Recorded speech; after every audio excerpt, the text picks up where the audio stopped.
Assalamualaikum warahmatullahi wabarakatuh. Waalaikumsalam. Ya, balik lagi bersama saya Ilham Nur Pratama Rahman yang akan menjadi host pada podcast hari ini. Ya, sebenarnya ini podcast perdana ya teman-teman. Jadi kita masih belum punya nama podcast yang eye catching, yang bisa mudah diingat oleh teman-teman sekalian. Jadi kalau teman-teman ada rekomendasi nama podcast untuk KPMB Makassar bisa drop komen di bawah dan nama yang paling unik akan mendapatkan 1 juta rupiah. Ditanggung apa tuh? Ditanggung Dela. Enggak bercanda. Tapi kalau misalnya teman-teman ada nama unik yang bisa dijadikan sebagai nama podcast di KPMB Makassar, silakan aja komen di kolom komentar di bawah, oke? Jadi pada topik kali ini kita bahas ringan-ringan aja ya Ti ya. Oke, iya sih. Oke, mulai dari perkenalan diri dulu deh. Siapa Anda? Anda siapa ya? Nah, Oke, langsung aja nih. langsung aja dong. Iya, halo teman-teman sekalian. Perkenalkan, nama saya Risti Fatmawati Lemabi yang panjang banget ya. Oh. Jadi teman-teman bisa panggil saya Risti atau Karisti, atau di KPMB biasa dipanggil Karisti juga seperti biasa. Oke, tapi sebagai penambahan Karisti juga bisa dipanggil sebagai Bunda Risti karena Aduh, tua banget ya. karena bukan itu adalah sebuah gelar yang istimewa bagi kamu sebenarnya karena jujur banyak anak-anak yang ada di asrama itu terbantu dengan beliau ini Beliau. terbantu banget sama beliau ini karena setiap kali ada teman-teman yang kelaparan beliau itu pasti udah siap nasinya. Aduh, kentara banget ya mamanya. Beliau sering masak dan nggak cuma nasi sih, beliau itu juga bisa masak lauk. Jadi kalau misalnya beliau lagi masak ya kan, tapi lauknya kebanyakan, pasti mereka Bunda Risti ini menawarkan ke kita sebagai anak-anak asrama. Jadi care-nya sebagai bunda itu memang terpancar, apalagi si Risti ini dikenal sebagai salah satu mahasiswa keperawatan kan? Iya. Jadi kalau kita sakit pasti Bunda Risti lah yang merawat kita. Aduh, aku nggak punya uang gede nih, lah gimana ya? Bisa kali transfer. Nomor krisnya cepet. Oh iya. Oke, gitu aja. Nah, terlalu melebihkan juga.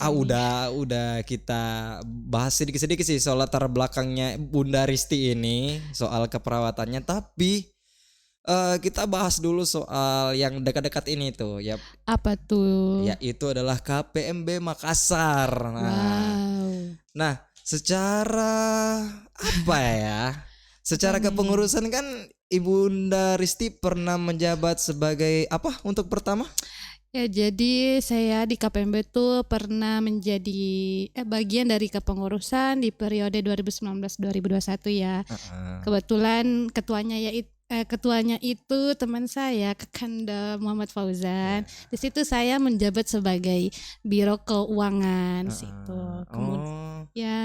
Kemudian saya menjabat lagi di tahun 2021-2022. Di situ saya menjabat sebagai bendahara umum, diketuai oleh Dea Mitri. Oke. Jadi kelihatan banget ya teman-teman dedikasinya seorang Bunda Risti kepada KPMB. Nggak main-main loh. Beliau ini menjabat selama 2 periode berturut-turut ya. Ya, alhamdulillah ya dikasihkan amanahnya. Walaupun sebenarnya agak jauh banget ya sama basicnya saya sebagai seorang perawat ya. Aduh, jauh banget. Tanggung jawabnya sangat-sangat besar, apalagi megang uang nih. Banyak banget lagi uangnya. Harus amanah ya guys ya, megang-megang duit. Oke, jadi mau dibahas yang pertama dulu deh, soal bagian keuangan ya. Iya. Itu kalau nggak salah masuk ke dalam struktur kepengurusan khusus untuk di Biro Asrama KPMB Balikpapan. Nah, biasanya yang dilakukan oleh di bagian keuangan itu ngapain aja sih? Ya, jadi selama menjabat sebagai Biro Unit Keuangan, di situ tanggung jawab saya untuk mengatur keuangan, mengelola keuangan asrama ya terkhususnya, bukan di organisasi, karena kan biro asrama itu penanggung jawab pelaksana asrama KPMB Makassar seperti itu. Jadi tugasnya itu biasa untuk membuat tagihan listrik, intinya tagihan listrik, terus menagih tagihan listrik, terus menghitung semua denda-denda ini penghuni asrama berapa dalam 1 bulannya. Jadi di situ saya tugasnya pegang uang. Oke, jadi kalian semua yang pernah ngutang bayar apa aja. Makanya jangan ingat utang bayar. Ya maaf ya, selama menjabat jadi keuangan asrama mungkin saya pernah menagih dengan kata-kata yang tidak mengenakan, tapi insya Allah saya bijak dalam menagih teman-teman yang pernah menjabat, teman-teman yang pernah saya tagih uang listriknya. Terkhusus kakak-kakak yang waktu itu kasih. Ya oke, jadi itu aja sebagai singkat bagaimana seorang Ibunda Risti mengatur keuangan asrama ya. Jadi itu aja. Nah, selanjutnya untuk kepengurusan yang baru-baru selesai nih di apa tadi, bendahara ya? Iya, sebagai bendahara umum. Sebagai bendahara umum. Nah, iya. Apa aja sih tugasnya dari bendahara umum? Jadi kan di KPMB itu ada organisasi dan asramanya. Jadi di bendahara umum itu saya tugasnya mengelola keuangan organisasi. Berbeda dengan sebelumnya yang keuangan asrama, mengelola keuangan asrama. Ini saya diberikan tanggung jawab yang lebih tinggi lagi nih untuk mengelola keuangan organisasi. Jadi keuangan organisasi seperti kebutuhan organisasi, pengeluaran dan penerimaan pemasukan uang organisasi itu saya yang kelola. Jadi kayak misalnya kita mau buat kegiatan nih, butuh dana berapa seperti itu saya yang kelola sebagai bendahara. Begitu Bapak Ile. Jadi teman-teman, tugasnya Bunda Risti sebagai bendahara umum di organisasi KPMB Makassar itu bukan hanya semerta-merta memegang uang iuran di organisasi ya, tapi beliau ini juga membantu dalam perencanaan finansial organisasi. Jadi kalau misalnya mau bikin acara, pasti beliau ini yang menghitung seberapa besar pengeluaran atau modal yang akan dikeluarkan pada saat ingin membuat acara seperti itu ya. Oke. Iya betul sekali. Gimana pesan-pesan untuk bendahara-bendahara KPMB sekarang? Kalau pesan untuk bendahara yang sekarang ataupun nanti yang akan menjadi bendahara, tetap semangat ya, dan semoga amanah memegang uang, karena memegang uang itu kan kayak sepeser pun itu akan menjadi tanggung jawab kita nanti di akhirat, apakah kita betul-betul amanah atau tidak, seperti itu. Karena walaupun cuma pegang uang berapa ratus ribu, tapi itu amanahnya yang sangat besar, tanggung jawabnya sangat besar. Iya, betul itu. Bagi kalian yang merasa amanah, silahkan mencalonkan diri sebagai bendahara umum. Oke? Nggak usah, berat. Pasti di semua jabatan organisasi maupun itu cuma di kemahasiswaan sampai betul-betul yang di aparat sipil pasti berat, tanggung jawab itu berat dipegang. Tapi itulah indahnya dalam berorganisasi. Oke, tadi kita sempat singgung soal kesehatan dan keperawatan ya. Anda kepo ya? Kepo banget lah. Apalagi soal perawatan gitu. Iya, kenapa? Apakah Anda mempunyai doi sebagai perawat atau gimana ya? Kebetulan saya jomblo, Ibu. Oh, udah jomblo sekarang. Iya. Oh, gitu. Belum move on saya. Jadi sesi curhat bercanda. Tapi kelihatan kayak dari hati enggak sih? Aduh. Jangan salting gitu deh Bapak Ile. Iya. Panas kah Bapak Ile? Aduh, kayaknya panas deh. Aku butuh perawatan deh. Nggak, balik lagi ya soal keperawatan. Yang saya tahu itu Ibunda Risti berasal dari jurusan keperawatan ya? Iya, betul. Di universitas mana? Saya sekarang berkuliah di Universitas Muslim Indonesia. Saya berkuliah di program studi profesi nurse sekarang. Iya. Oh, jadi sekarang masih menggeluti program studi nurse ya? Iya, tapi sekarang mohon doanya teman-teman ya, karena saya sebentar lagi akan melaksanakan UKOM. Insya Allah UKOMnya akan dilaksanakan bulan 3 ini. Jadi sekarang saya fokus untuk belajar, jadi untuk supaya bisa mendapat gelar nurse. Amin, amin. Oke, balik lagi soal keperawatan ya teman-teman ya. Oke, yang pertama deh soal prospek kerjanya untuk seorang nurse itu apakah hanya di rumah sakit aja atau profesi nurse itu bisa di tempat yang lain? Gimana? Sebenarnya prospek kerjanya sebagai nurse itu luas ya, kan para medis kan begitu bisa juga. Jadi kan sekarang tuh banyak banget ya proyek-proyek pembangunan. Kalau di Balikpapan tuh ada yang namanya RDMP tuh. Ya, Nah, RDMP. kalau di RDMP itu juga bisa nih masuk sebagai prospek kerjanya seorang perawat, karena di situ ada namanya paramedik atau paramedis. Iya. Pernah lihat nggak sih yang di Balikpapan khususnya pakai helm-helm merah itu? Ya, Itu salah satu paramedis atau nakes di situ. Jadi seorang perawat pun juga bisa kerja di bagian proyek, tapi terkhususnya di bagian medis-medisnya seperti itu. Tidak terpaku harus di rumah sakit seperti itu.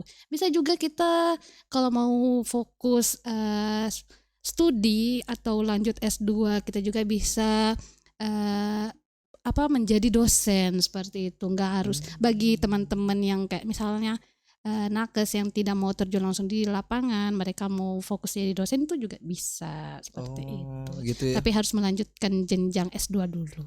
Oke, memang sih minimal kan orang kalau mau jadi dosen kan harus S2 dulu ya. Iya. Oke, jadi teman-teman, ini insight baru bagi saya karena saya memang betul-betul buta masalah keperawatan, khususnya juga kesehatan. Saya benar-benar baru tahu ini kalau prospek kerja seorang nurse itu bukan hanya di rumah sakit aja, tapi bisa sampai di mana tadi yang soal di proyek-proyek khusus, tapi memang ditempatkan di bagian medis seperti itu. Jadi prospek kerjanya itu memang tercakup luas di dalam bidang kesehatan, keselamatan dan yang lain-lain berkait dengan keperawatan seperti itu. Oke, mau nanya-nanya dikit nih soal gimana sih? Dari tadi kayaknya nanya nih. Iya dong, masa bukan kan, sedikit lagi nih. Iya kan pengen tahu banyak lah soal betul-betul buta masalahnya saya ini Bunda. Oh iya betul-betul nggak tahu saya ini soal keperawatan. Iya. Jadi dari awal dulu deh, bagaimana sih rasanya atau lika-likunya atau senang sedihnya menjadi seorang perawat? Iya, jadi awalnya itu sebenarnya bukan sebuah ketertarikan atau sebuah keinginan menjadi seorang perawat ya. Iya, jadi sebenarnya ini adalah kemauan dari orang tua. Tapi makin kesini makin merasa kalau kayaknya ngerasain feel-nya sebagai seorang perawat itu gimana, ngerasain feel-nya ketika melihat pasien sudah sembuh atau berterima kasih sudah dirawat seperti itu. Ternyata ada feel yang cuman bisa dirasain oleh seorang perawat, kayak bahagia, senang begitu. Ternyata dunia perawat itu juga lumayan oke lah ya, kayak gitu, dinikmatin mulai dari sekarang.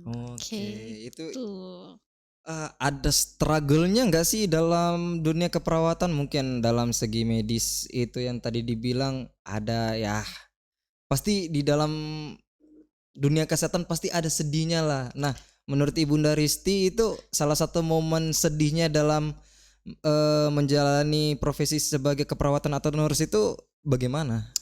Kalau untuk struggle atau pernah ngerasain kesedihan atau kondisi seperti itu ya, sebenarnya sering kali ya, karena kan namanya juga kita mahasiswa, pasti kayak ada kultur shocknya lah ya, seperti itu. Apalagi kita yang dari S1 yang fokus teori, terus kita melanjutkan ke jenjang profesi yang benar-benar kita di lapangan terus, di rumah sakit terus, jadi pasien terus yang dihadapi itu seperti kayak kultur shock ya, karena kan yang kita tahu cuma sebagai teori SOP-nya seperti ini, ternyata di lapangan itu tindakannya harus kayak gini, harus gercep.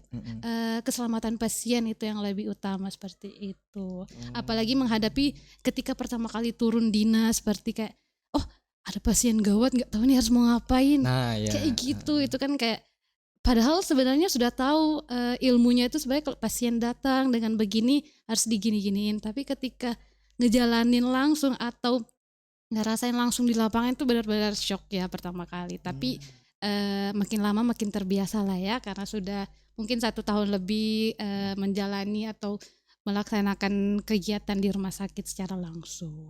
Oke, baik. Itu teman-teman. Jadi profesi keperawatan atau nurse ini bukan hanya profesi yang dianggap sebelah mata ya. Ini masalahnya menyangkut soal nyawa loh. Yes. Jadi kalau misalnya ada orang yang sekiranya nggak kompeten dalam merawat seseorang dan pada saat mungkin ada pertolongan pertama dan orang itu nggak tahu, bisa bahaya loh. Ya, Bisa menghilangkan nyawa orang. Jadi hargailah profesi seorang perawat, karena nggak ada mereka kalian juga kalau ada apa-apa ya mau minta tolong sama siapa coba, ya kan? Iya sih, betul. Tapi semua profesi sebenarnya harus dihargain ya. Betul. Tapi kan kita bahasanya soal keperawatan ya kan. Iya. Oke, gitu aja. Tapi hal yang menarik soal hal ini sebenarnya masih banyak yang pengen saya bicarain. Apa ya? Teman-teman kalau ada yang mau dibicarakan tolong tulis aja di komentar terkait keperawatan. Mungkin teman-teman ada yang ingin ditanyakan soal ya berkaitan dengan keperawatan atau kesehatan gitu ya kan. Oke. Tapi jangan tanya nomor WA ya. Itu bisa kali sepik-sepik. bisa nanti disepil di bawah. Oke. YTTA. Oke. Ibunda Risti kan sudah masuk sudah menjalani segala rangkaian profesi nurse ya. Tugas-tugasnya kan segala macam, praktek-prakteknya udah semua dilewatin kan? Iya, sudah. Tinggal ukom aja ya. Iya. Nih saya mau nanya nih soal praktek kerja di lapangan, khususnya waktu di rumah sakit. Nah, Ibunda Risti pernah nggak sih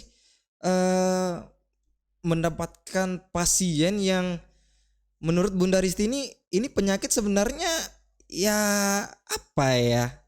Ya dia bisa dianggap kecil lah, tapi ketika tahu penyakit itu lebih dalam, ternyata penyakit itu bukan penyakit yang remeh.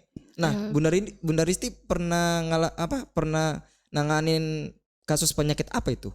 Ya sebenarnya kayak penyakit yang mungkin dianggap sepele atau kayak gejala yang dirasakan seseorang itu yang dianggapnya sepele sampai akhirnya dia tidak mau berobat ya. Misal seperti dia ngerasa dia demam, misalnya dia cuma demam 3 hari, terus dia minum obat, kan biasa minum obat apa sih, parastamol kali ya. Parastamol yang pada umumnya, jadi dia udah merasa fit, ternyata dia hari kelimanya dia udah demam lagi, dia baru masuk ke rumah sakit. Nah biasa itu pasien dengan gejala demam itu kan sebenarnya semua penyakit, bukan semua penyakit sih, beberapa penyakit itu kan gejala umumnya biasa demam kali ya. Jadi jangan disepelekan kalau teman-teman sudah mengalami peningkatan suhu tubuh atau demam, karena jangan sampai demam ini akan memicu jadi penyakit-penyakit yang mungkin nantinya ketika diperiksa lebih mendalam ternyata dia punya penyakit DBD, siapa tahu kan penyakit DBD itu yang diserang adalah imun tubuhnya pasien kan. Jadi jangan sampai lebih drop lagi. Jadi misalkan teman-teman yang demam misalnya atau meningkat suhu tubuhnya, langsung aja cek ke rumah sakit, apalagi udah lebih dari 3 hari seperti itu. Karena DBD imun tubuhnya turun atau sel darah merahnya dia juga bisa turun. Di situ nanti kita bisa lihat proses pemeriksaan labnya apakah ada yang di bawah normal nih. Karena biasa kalau ada yang di bawah normal pasti harus ada tindakan yang lebihnya toh. Kayak misalnya siapa tahu nanti dia membutuhkan donor darah. Padahal kan kayak ya aku cuma demam loh kok sampai lemes banget ya, kok sampai nggak bisa ini nggak bisa itu, tapi sampai akhirnya aku harus ditransfusi. itu kan kayak hal yang nggak dipikirkan sebelumnya kan, Iya, seperti betul, betul, itu. betul, Padahal betul. cuma demam biasa, minum paracetamol paling juga sembuh. Padahal kan Iya, enggak kayak heeh, gitu. Ingat kalau sudah demam 3 hari harus dicek dulu ya guys. heeh. Ya, diingat ya teman-teman, segala apapun penyakitnya yang kalian anggap sepele itu, kalau kalian tidak hati-hati juga itu bisa bisa jadi besar dampaknya. Iya Makanya betul. kalau kalian merasa sakit, panas atau apapun itu penyakitnya, Datang ke kamar F04. wah, wah, Keceplosan. oh, gak bisa bisa. Oke, oke. Rawat inap bisa nggak? Khusus perempuan ya, kan Gedung Waduh, Putri nggak bisa ini nih. laki-laki. Iya, rawat sendiri aja ya kalau laki-laki. Atau butuh obat nggak apa-apa, bisa di Oke. calling. Iya. Diingat ya teman-teman, apapun penyakitnya, segera konsultasikan kepada orang yang memang kompeten seperti Bunda Risti ini. Jangan dulu ke saya, langsung ke puskesmas Kan nanti dulu. di masa depan kan. Iya, masa depan kita Kaila. Oh iya, Aduh, aduh. keceplosan. Maaf ya. Aduh. Nggak ada Aduh, maksud saya apa-apa. ini yang salting. Aduh, panas kah Bapak Yule? Aduh, kayaknya saya butuh dirawat. Nggak, Apanya? apalagi ya soal penyakit yang sepele. Nah, ada lagi nih Bu, pertanyaan tuh? seputar masih penyakit sih. Hmm, Menurut Bunda Risti sendiri, penyakit yang gampang menular itu penyakit apa? penyakit yang gampang menular itu sebenarnya ada beberapa penyakit yang gampang menular ya, karena penularan suatu penyakit itu medianya bervariasi. Tapi kan kalau misalnya gampang banget menular itu kan pasti penyakit yang menular melalui udara atau droplet. Droplet itu air ludah. Bisa TB paru TB seperti paru, itu. Tapi kan kalau misalnya penyakit yang menular itu karena mungkin teman-teman tahu kayak menular secara langsung atau berhubungan langsung itu kayak HIV atau sebagainya. Karena kan ini lagi marak-maraknya HIV dan juga TB itu. Iya, aduh, kalau bicara penyakit-penyakit kayak gitu, Jaga kesehatan aja ya buat teman-teman. iya. Bukannya HIV/AIDS itu penyakitnya masih belum ada obatnya kan? Belum. Aduh, jadi teman-teman seperti yang Ibunda Risti katakan, hati-hati dalam berinteraksi, apalagi. Jaga jarak. Wah. Enggak ya, sebenarnya bercanda. Maksudnya jaga apa nih ya? Apa nih? Jaga pandangan. Jangan bagi teman-teman yang sudah mungkin melewati fase remaja yang dimana emosinya itu lagi meningkat, lagi kepo-keponya nih dengan segala hal, jangan sampai terjerumus ya seperti itu. Hati-hati guys, HIV/AIDS itu masih belum ada obatnya. Nanti kalau kalian kena, gimana sudah? Yang repot kan siapa? Orang tua kalian juga, diri sendiri, nakes juga repot. Mari kita sama-sama menjaga diri kita. Tapi bicara soal HIV/AIDS ini, menurut Bunda Risti, apakah HIV/AIDS itu salah satu penyakit yang terberat Bunda Risti tangani, atau ada lagi penyakit-penyakit yang menurut Bunda Risti sulit untuk Bunda Risti tangani pada saat praktek dulu? Penyakit yang sulit untuk ditangani itu dulu apa ya? Mungkin lebih ke ketika saya berada di stase gadar ya, atau gawat darurat, di mana saya di situ bertugas di ruang ICU. Jadi di situ kan namanya ICU Intensive Care Unit. Jadi perawatan bagi pasien-pasien di ruang itu harus benar-benar intensif, harus benar-benar kayak benar-benar harus dipantau kan di situ. Di situ sih yang terberatnya, karena pasien dengan di ruang ICU itu kayak pasien yang berat, karena pasiennya ada bukan berat dari segi postur tubuhnya ya, tapi tindakan yang harus diberikannya seperti kayak harus ini terpantau 1 kali 24 jam, jadi harus dipantau terus ini pasiennya seperti itu, karena kan pasiennya tidak sadar kalau di ruang ICU yang pernah saya tangani seperti itu berat.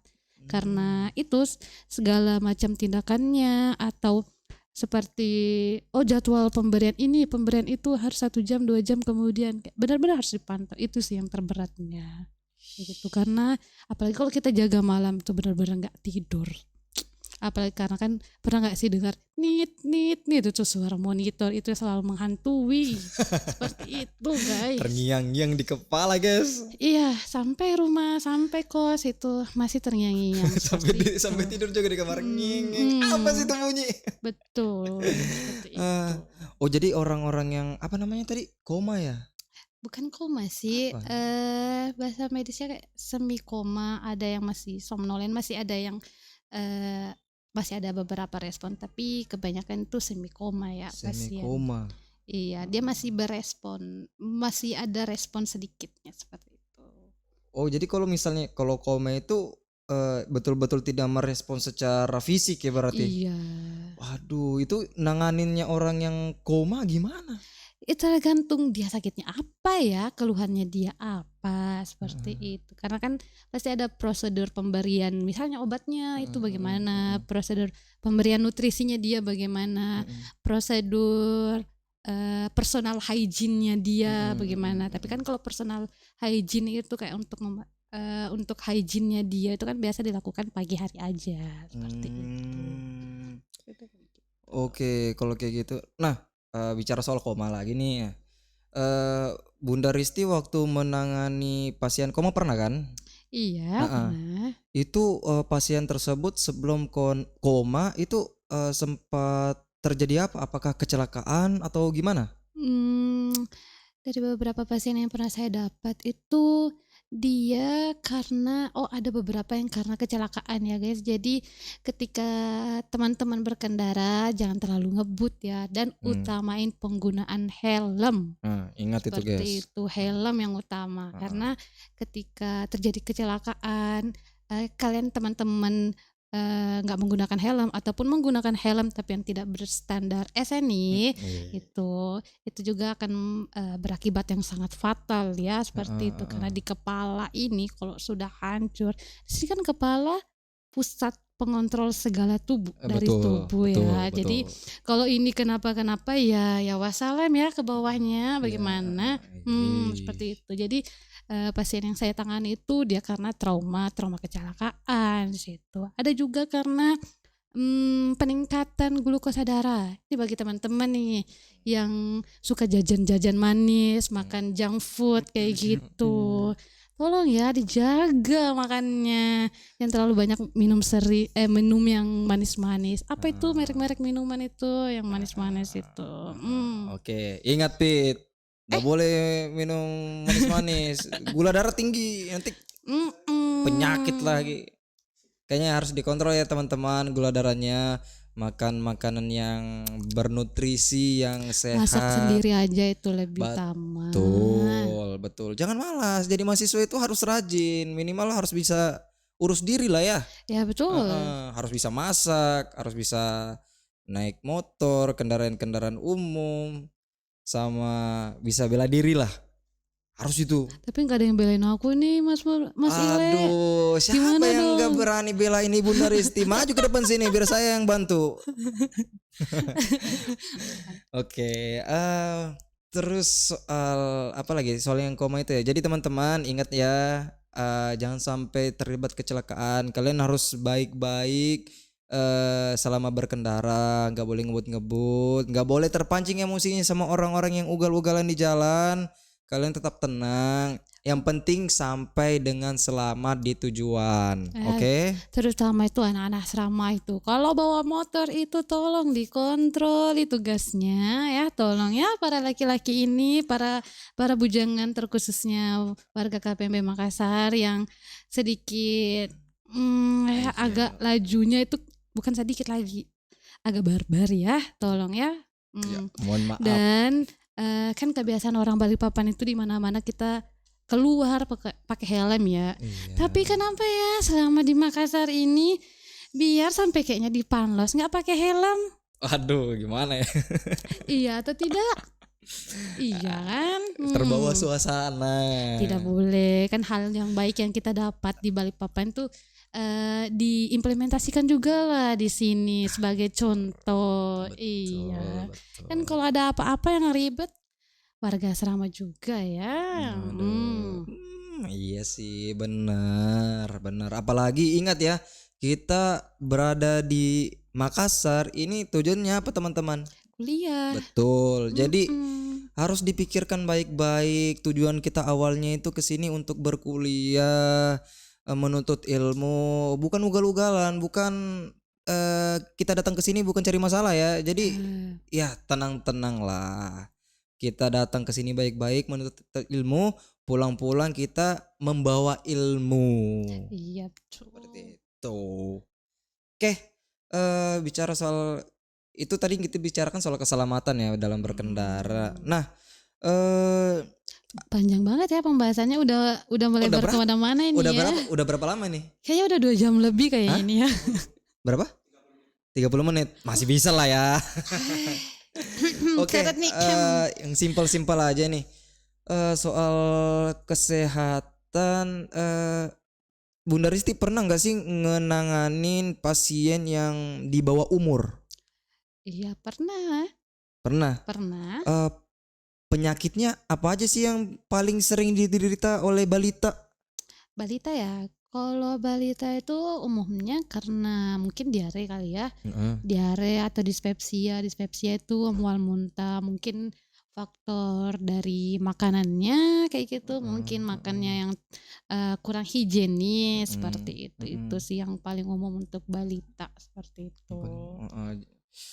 Aduh, masalah diare. balita lagi. Jadi teman-teman. Beda ya guys, balita sama kayak newborn begitu. Oh beda ya? biasa. Apa bedanya dari? Kan kalau newborn itu kan bayi baru lahir seperti Iya. itu. Beda ruangannya. Jadi kayak mereka newborn yang memiliki masalah seperti kayak mungkin berat lahirnya dia tuh kurang, kan biasa pernah dengar ruang perinatologi.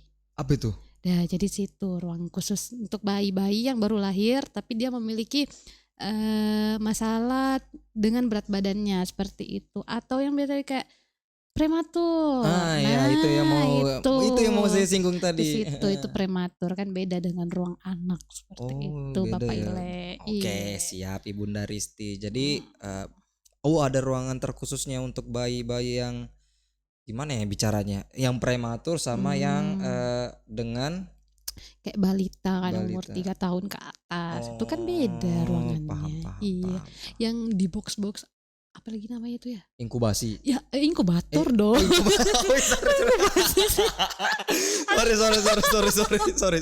Inkubator ya betul. Ya nggak apa-apa, kita benerin ya. Iya. Oh gitu ya. Tungguin aku. Mohon maaf ya teman-teman, saya betul-betul buta ini soal pengalaman horor di rumah sakit. Sebentar, sabar. Ini banyak banget nih pertanyaan dari Anu. Banyak banget. Masalahnya kita ini latar belakangnya gimana ya? Oh iya. Ada yang operator ini latar belakangnya ini pertambangan ini. Nanti kalau aku tanya di sini nih soal batu-batuan ini. Jadi skevo sedikit ini ya untuk Bapak Ile, kan warga asrama KPMB ini kan kuliahnya beda-beda juga ya. Betul sekali, betul. Jadi kita di sini banyak basic yang berbeda-beda. Betul. Jadi kita saling sharing aja. Jadi kayak Bapak Ile ini kuliah di mana Bapak Ile? Aduh, saya ini kuliah di UGM. Apa? Universitas apa? Universitas Gambar Matahari. Ini ngapa sih ini operatornya nih? Suka butuh ngatur-ngatur suara dikasih ubah-ubah, Pak. UGM-nya Makassar ya? UGM-nya Makassar. Enggak, lebih tepatnya di Universitas Muhammadiyah Makassar. Nah, saya berasal dari Fakultas Ilmu Sosial dan Ilmu Politik. Studi fokus saya itu di ilmu pemerintahan. Wow, anak-anak politik nih. Teman-teman yang ingin berdebat soal politik yang baru-baru hangat soal ini, yang dekat-dekat ini, ya bisa lah. Iya, tes ombak. Enggak bercanda teman-teman. Nah, balik lagi soal yang tadi. Jadi sebagai pengingat ya teman-teman yang sudah memiliki anak, ibu-ibu, bapak-bapak, khususnya apa ya, orang tua yang baru memiliki anak, tolong dengan hati-hati ya, dijaga buah hatinya. Jangan sampai buah hati Anda itu terkena penyakit yang sebenarnya kita semua tidak ingin harapkan itu ada di mereka. Oke, jadi diperhatikan lagi baik-baik. Siap banget ya Bapak Ile ini Iya. menjadi orang tua. Aduh, masalahnya belum punya calonnya ini. Aduh, kok kira sudah ada calonnya nih Mas? Aduh, belum ada. Tapi kalau Ada yang Ibunda Risti, bersedia? Oh, waduh, waduh, apa ini? pernyataan tidak tertulis ini. Bercanda ya teman-teman, jangan dianggap serius. Bercanda. Serius juga gak apa-apa. Aduh, kalau dianggap serius mah saya hayu aja ya. Aduh, udah siap nih Mas. Waduh, Saya ini anak tunggal loh. Aduh, sama-sama tunggal loh kita. Oh iya, aduh nggak bisa ini anak pertama Aduh. anak pertama. Sama-sama keras kepala. Aduh. Ya nggak sih? Ya kayaknya ya. Susah nih. Oke. Oh, soalnya tadi apa? Soal pertanyaannya dari operator, cerita horor yang pernah dialami di rumah sakit ya. Gimana tuh? Pernah ngalamin kejadian-kejadian mistis nggak selama di rumah sakit? Pernah sih, banyak banget. Sampai mikir ini yang mana yang mau diceritain ya. Yang mulai dari yang apa ya? Mulai punya jenjangnya nih ya. Mulai yang dari enggak horor, Yang horor ringan, sedang, dikit ya, sama horor banget ini. Apa ya yang ringan itu mungkin saya pernah pas awal-awal masuk ini sebenarnya nggak ada jenjangnya ya. Jadi kayak kalian pikir aja itu horor banget atau horor biasa aja. Jadi saya bertugas di ruang Mayat. Bukan, enggak dong. Aduh takut juga nih kalau gue di situ. Saya bertugas di ruang infeksius, salah satu rumah sakit Makassar. Jadi di situ tuh ruangannya tuh sebenarnya dulu sempat digunakan untuk apa ya namanya ruang COVID. Oh, ruang Pada COVID zaman ya, itu ya, seperti betul, itu. betul. Jadi ruangannya itu sangat besar ya, sangat besar banget untuk ruang khusus untuk perawat di situ. Terus kemudian di sebelahnya itu sebenarnya yang sekarang digunakan untuk taruh barang alat-alat seperti monitor jantung dan sebagainya. Tapi dulu sebenarnya itu digunakan sebagai kamar jenazah pas zaman COVID. Seperti itu ceritanya. Jadi ketika saya berdinas pertama kali di situ itu kan di ruangan sini kita tugasnya di sini ya, ruangan sini. Kemudian di ruang sini itu tuh kacanya tahu nggak sih pintu kaca yang kalau didorong pakai kekuatan itu dia baru terbuka. Paham. Nah kebetulan saya tuh nggak tahu ya, saya dinas malam deh kayaknya sama teman saya, dinas malam nih horor-horornya. Kemudian itu pintu tidak ada yang lewat, tidak ada yang habis ambil barang atau apa, pintu itu terbuka lebar. Pintu itu kan dua atau kayak pintu Indomaret atau Alfamart seperti itu, tapi dia kayak versi kerasnya karena mungkin sudah lama kali ya. Jadi terbuka satu lebar banget. Terus posisi saya di situ kaget dengan teman saya. Terus udah lama pintu terbanting.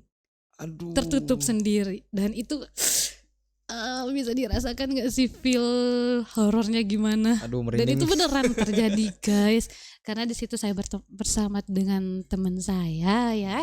Situ bertiga kayaknya saya sembari dinas malam itu. Karena itu benar-benar pintunya bahkan saya kalau masuk untuk diminta untuk mengambil alat monitor yang dalam ruangan situ, saya minta tolong dengan teman saya yang cowok karena karena pintu itu benar-benar keras untuk dibuka gitu. Jadi nggak mungkin dong angin pada malam hari itu yang membuka dan menutup mengerjai kami, atau dia cuma mau say hi seperti itu.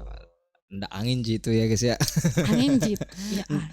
Nggak Skevo nih teman-teman, bagi yang nggak tahu soal istilah-istilah horor itu, kejadian yang Ibunda Risti katakan itu sebenarnya termasuk kejadian poltergeist. Apa namanya. itu? Nah, poltergeist ini dimana fenomena yang sulit sebenarnya dijelaskan secara ilmiah bagi saya, karena kejadian itu gimana ya ngekronologis kejadian. Pokoknya intinya poltergeist itu misalnya ini apa namanya? Apa itu? Apa namanya? Misalnya gelas nih. Oh, Nah, ini misalnya gelas Oh, nih. iya, iya. Nah, Oh, misalnya ini gelas dari nih. mana tuh Nah, gelas? sulap. bukan sihir. Nah, misalnya Jadi, misalnya ini gelas. Nah, ini gelas kan kalau biar kena angin kan susah geraknya, apalagi ini ada airnya nih, terisi Iya, iya. dengan air. Nah, kejadian poltergeist itu di mana ketika ada fenomena tergeraknya suatu barang tanpa sebab. Oh, Heeh. apa namanya tadi masih? Poltergeist. Poltergeist. Jadi ketika Oh. barang ini sedang diam, tiba-tiba bergeser seperti itu. Itu bisa disebutkan sebagai fenomena poltergeist. Nah, sebenarnya ada penjelasan ilmiahnya teman-teman, tapi saya tidak tahu karena bukan itu yang saya geluti dalam profesi perkuliahan. Oh, tapi nggak apa-apa. Itu info Tapi- yang menarik sih. Iya, tapi itu sebagai info yang menarik bagi saya karena jujur aja saya salah satu orang yang menikmati segmen horor sebenarnya. Oh, suka nonton horor. Iya, suka juga nonton ya. horor, film-film horor, kejadian-kejadian horor, cuplikan-cuplikan video yang entah apakah nyata atau cuma rekayasa. Itu saya suka memang Oh, nonton-nonton iya, iya. horor-horor seperti itu. Oke, Kayak gitu. ada lagi nggak soal kejadian-kejadian horor? Ada lagi nggak ya? Kayaknya semua kejadian itu sebenarnya sama kali ya. Kayak yang dijelaskan tadi, mungkin apa namanya tadi, poltergeist ya. Iya, poltergeist. Sama semua, mungkin kayak ketika ada benda yang tiba-tiba bergerak seperti itu, atau misalnya tiba-tiba barang yang kita taruh ternyata tiba-tiba nggak ada, atau itu sama istilahnya, atau Kurang dia lebih berpindah sama deh. tempat. Seperti Kurang itu. lebih sama deh. Bagi teman-teman yang tahu istilah soal apa istilah lengkap soal poltergeist itu bisa komen di bawah ya. Atau kalau saya ngomongnya salah, tolong dikoreksi juga ya supaya kita juga bisa sama-sama belajar nih teman-teman. Oke? Iya, Oke. sebenarnya sama Dilanjut, sih. dilanjut. Sama sih, kejadiannya sama aja seperti itu. Oh, aku pernah juga ngerasain ini. Tapi dia itu dalam ruangan VIP nih, yang kosong. Ruang VIP-nya gede banget lagi. Sebesar inilah ya, sebesar secret kita. Seperti itu. Jadi di ruang itu, di ruang VIP itu, ketika ada pasiennya, teman saya setelah melakukan tindakan tuh biasa kan kita di situ kalau ada pasien, kita setelah melakukan tindakan ke pasien, cuci tangan ada di situ ya, ada cuci tangan di situ. Tapi ketika kita memantau ini kamar, karena kan ini pasien ada mau masuk nih ceritanya, jadi kita pantau kamarnya apakah sudah terpasang bednya atau sudah bersih. Ternyata ketika teman saya menutup pintu, sebelum menutup pintu, tiba-tiba wastafel yang biasa digunakan kok ketika ada pasien, kita setelah melakukan tindakan cuci tangan di situ, wastafelnya di dalam kamar itu ya, di dalam ruang itu. Nah, ketika teman saya itu habis cross check ruangan, ternyata keran wastafelnya tuh nyala sendiri. Teman saya kan nggak habis cuci tangan ya, Masih kering nih tangannya. kan cuma cross check aja ya, seperti itu. Ternyata airnya mengalir, air dalam wastafelnya mengalir. Aduh. Seperti itu. Tapi itu kejadiannya maghrib seperti kayak jam-jam 7 karena enggak, setengah 7, karena posisinya harusnya saya yang pergi cek ruang itu karena kan pasien ini mau pindah. Saya yang diberikan amanah, tapi karena saya ingin sholat maghrib, jadi saya memberitahukan ke teman saya yang non ini seperti itu. Gitu. Saya minta bantu. Ternyata setelah saya selesai sholat, dia cerita, oh bahwasanya ada kejadian seperti ini tadi. Takut ya. Itu teman-teman. Tapi sebenarnya kayak gitu harus takut atau enggak sih Mas Ile? Kalau kita punya iman yang kuat. Nah, ini serius ya. Kalau misalnya kita punya iman yang kuat, kita percaya kepada Tuhan Yang Maha Esa, semua segala bentuk ketakutan yang ada di depan kita itu bakal kita hadapi dengan sangat kuat kok, sangat berani. Tapi ketika melihat dia jalan sama yang lain, aduh. Gimana dong? Aduh. Kamera lambarkan ke kamera. Operator. Aduh. Ya jadi soal horor itu memang sih sulit untuk kita jelaskan secara logika. secara logika lah. Heeh. Tapi Karena kan kan kita nggak juga nyata. walaupun mungkin kejadian itu nyata nggak nyata ya. Atau mungkin ada teman Bunda Risti yang jahil gitu yang sudah make tapi lupa dimatiin kerannya. Nggak tahu sih, mungkin kali Mungkin ya. kali Iya, positif thinking ya, aja. positif thinking aja. Iya. Tapi kan ini saya cerita berdasarkan pengalaman horor ya. Iya. Mm-mm. Ada lagi nggak? Yang terakhir deh, yang menurutmu paling horor lah. Tunggu dulu, beri aku kesempatan untuk memikirkan. Ada sih. Apa? Sama nggak ada. sih, Sama sama. semuanya tuh ya. Sebenarnya ada, cuman saya nggak mau ceritain karena cuma berdasarkan teman saya yang lihat seperti itu. Kalau misalnya kecuali kalau saya sendiri yang mengalami langsung seperti itu, atau teman saya setelah kegiatan itu dia bercerita langsung ke saya. Tapi ini ceritanya yang kayak sudah dari teman saya yang satu disampaikan ke teman yang satu, ke teman saya sampai ke saya, mungkin pasti banyak apa sih namanya hiperbolanya kali hiperbolanya. ya. Jadi kayak Oke. mending yang secara langsung saya rasakan aja. Oke, udah berapa menit? 46. Oke. Banyak juga ya. Lama juga ya. Nambah dikit lagi ya. Dikit aja lagi. Apa lagi ya? Bayarannya besar Banyak ini sih. kayaknya. Wah, kayaknya nih. Bunda Hara, tolong nomor rekening saya dicatat. Waduh, nanti bisalah transfer. Jadi apa ya, kita sudah banyak ngebahas soal apa ya, soal apa keterkaitan dengan jurusanmu, soal aktifnya kamu di jurusan, aktifnya kamu di organisasi ini, soal apa lagi ya, keperawatan, soal penyakit-penyakit yang apa ya, biasa ditemui di rumah sakit, baik itu yang ringan sampai yang berat juga. Terakhir ini kita bahas dikit-dikit ya soal acara kemarin. Acara apa tuh? Aduh, acara LDK nih teman-teman. Wow, LDK berapa? LDK 17. Apa-apa? Empower and Action. LDK 17 Empower with Action. Oh, with Action. Aduh, bentar banget. Oke, sama-sama. LDK 17 Empower with Action. Asik. Tapi kan kita bukan LDK 17 ya. Aduh. LDK 14. Asik. Operatornya ini LDK 14 ini. Bapak Ile. Oh iya, saya juga. Mohon maaf. Atau melupakan angkatannya nih. Wah, tidak dong. KPMB banget. Oh my KPMB God. banget. KPMB sejati Iya bos. dong, jelas. Oke, bahas soal LDK kecil-kecil nih. Kita gak usah lah ya bicara soal rakyat kayak gitu, karena itu rahasia pribadi, rahasia dapur ya. Kalau kata senior, teknis. Oh, teknis gitu.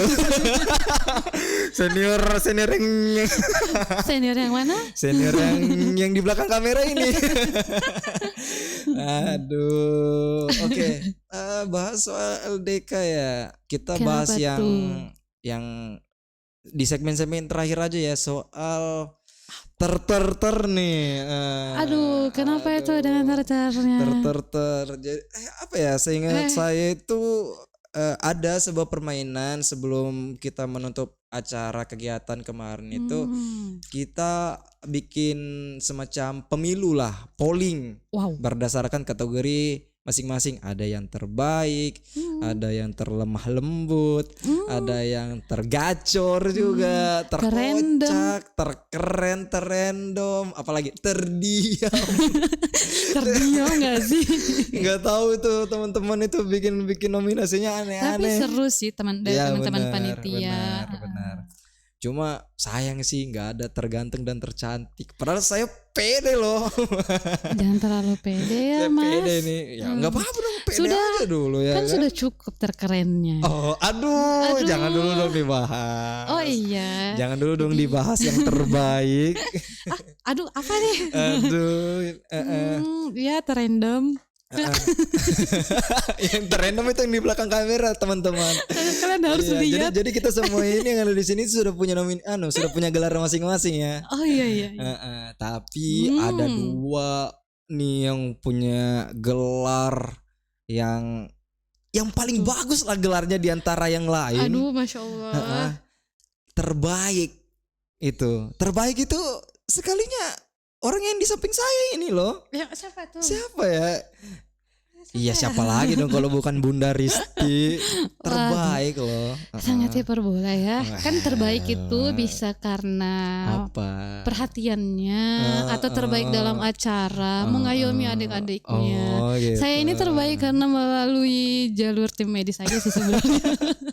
Masalahnya nih teman-teman ya, Bunda ini dipilih sama 5 orang. Nah 5 orangnya ini pasiennya semua waktu sakit. Iya lagi. Mana asisten saya ndak masuk lagi. Waduh, sudah didoktrin ya adik-adiknya ini. Bilang, saya sudah sudah saya rawat loh, pilih saya nanti ya. Wah, sudah disetting ini adik-adiknya. Bahaya ini. Enggak gitu. Saya tuh enggak tahu kalau bakal ada nominasi-nominasi seperti itu ya Mas Ile. Tolong ya jangan buat gosip-gosip yang enggak enak gitu. Bisa mungkin terima aja kali ya kalau tidak masuk nominasi terbaik. Iya sih, enggak apa-apa. Cukup terkeren aja enggak sih? Aduh, nanti dulu lah itu soal terkeren apa sih? Astaga. Bicara soal terlembut dulu deh. Aduh, kalau saya sih memang yakin sih memang beliau satu ini Ibunda memang cocok lah sebagai orang yang mendapat gelar sebagai yang terlemah lembut. Karena memang jujur aja teman-teman, Bunda Risti ini selama berkegiatan memang di samping dia memang ditugaskan sebagai orang yang merawat adik-adik yang sakit ya jalan kegiatan. Tapi memang secara perawakan ini Bunda Risti memang terkenal dengan lemah lembutnya. Iya kah? Jadi bagi kalian ya laki-laki nih kalau kenal sama beliau ini hati-hati aja, jangan sampai baper ya karena memang begini sifatnya. Jangan karena ketemu dengan Bunda Risti dan lihat bagaimana lemah gemulainya dia, lemah lembutnya dalam bertutur kata, nanti kalian jadi kelepek-kelepek. Jangan, memang beginilah settingannya, pabriknya udah begini memang. Jangan suka baperan ya. Jangan mudah baper. Ingat itu. Jangan mudah baper ya Mas Ile. Aduh. Iya sih, saya juga harus nggak boleh baper ini di samping Bunda Risti ini nggak boleh baper memang ini memang. Oke. Apa lagi yang mau kita bicarain ya? Apa tuh? Menurutmu apa lagi yang mau dibicarain? Mungkin aku bakal nyampein beberapa kayak statement terakhir kali ya sebelum kita tutup. Iya, boleh. Nah, jadi kayak mungkin ini inovasi sih, kayak motivasi buat teman-teman yang mungkin sementara lagi kuliah atau sedang sembari juga menjalankan tanggung jawab dia dalam organisasi. Atau kan bikin kayak closing statement aja, coba kayak bilang apa motivasi, jangan aku yang ngomong, kamu harus. Oh iya, astaga, host macam apa ini? masa narasumbernya yang disuruh oh ya astaga. Maaf guys, masih pemula. Oke, gimana sih Bunda Riti sebagai seorang terhitung masih mahasiswa enggak sih? Masih lah. Oh ya dong. Oke, jadi masih dong. Oke. Cek Pedidikti nih. Padahal sudah lulus S1. Iya, semoga lanjut nurse-nya. Amin. Oke. Bunda Risti nih bisa nggak sih kasih sedikit wejangan kepada adik-adik mahasiswa yang baru masuk ke perkuliahan, baru mengenal studi di jurusannya, barangkali mungkin bagi teman-teman yang baru masuk kuliah dan merasa sebenarnya kayaknya saya ini salah masuk jurusan deh. Nah, gimana nih pesan-pesannya Bunda Risti?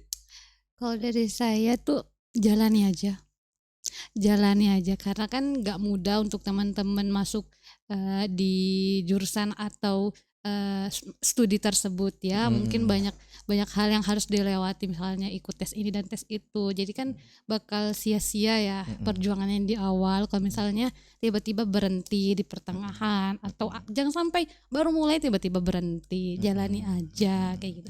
Kalau ada apa-apa atau ada keluhan atau ada sesuatu yang memberatkan, cari teman bicara, teman sharing seperti Betul. Aduh, itu. padahal aku mau nyinggung soal mental illness tapi Aduh, bukan ranah saya nih. bukan Rana kan. Iya, Oh, cuma ya bisa udah. dikit-dikit karena Oh, ada juga kita di keperawatan ada namanya keperawatan jiwa. Oh, ada lagi ya. Iya, Oh, aku kira- fokusnya di situ. Jadi saya pernah menangani pasien di salah satu rumah sakit jiwa Makassar yang unik-unik dan seru. Aduh, kalau tahu ini bisa lebih menarik ini cerita-ceritanya. Enggak lah kan aneh-aneh juga nih Salah operatornya, satu pasien sumpah. saya Sorry itu ya di teman-teman, belakang kayaknya salah satu pasiennya udah lepas nih. Kabur dari rumah sakit. Aduh, emang kocak satu ini operator kita ya guys ya. Heeh.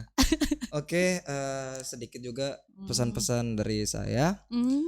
Bagi teman-teman silahkan fokus di perkuliahannya masing-masing. Betul.